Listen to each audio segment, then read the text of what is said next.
Okay, I did a little goof here because in the folder that we loaded our doors from, there was a backup copy that had .0001 on the end of it. And when I said, let's load all these doors, we loaded the backup copy by mistake as well.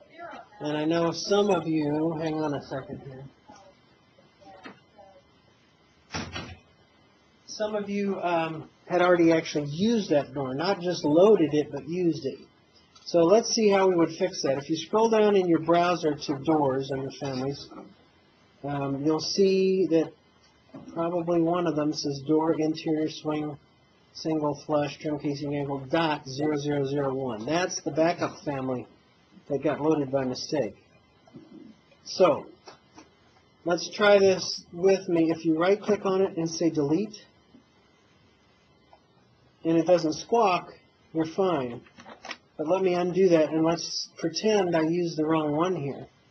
If I use the .001 family with the 36 by 84, then when I try to delete the family out of my project here, it's going to warn me, about to delete family, blah, blah, blah. It's type in instances. One instance will be deleted. So that's a warning that I've actually used one of the types of that family. So if I delete that, it literally deletes the door.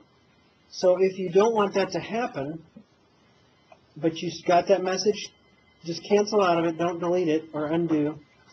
And then what you can do is take the one that has the .001 and say, well, let's find out where all of those are. And this is a great little trick in general to know. If you find a family on the browser, a type, and you right-click on it, it gives you the option to select all instances in the entire project, just like it does when you right-click out on the view of it.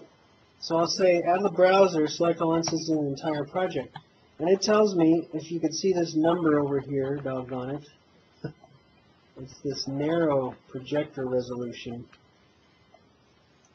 It says 1. It'll also say that in the properties palette, doors 1. So that tells me I've got one of them somewhere in the project. Then I can kind of zoom around and say, oh, there it is.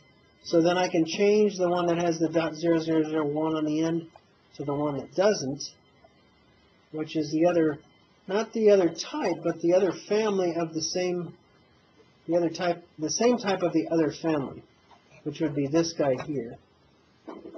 So now when I delete the bogus type, it doesn't give me any warnings because I've changed them out. But the worst that can happen is if you right-click and delete it and it says you're deleting instances and you say OK, then you'll need to go back and put them in using the right door. So that's a way of saving that. So I'm going to go ahead and save that.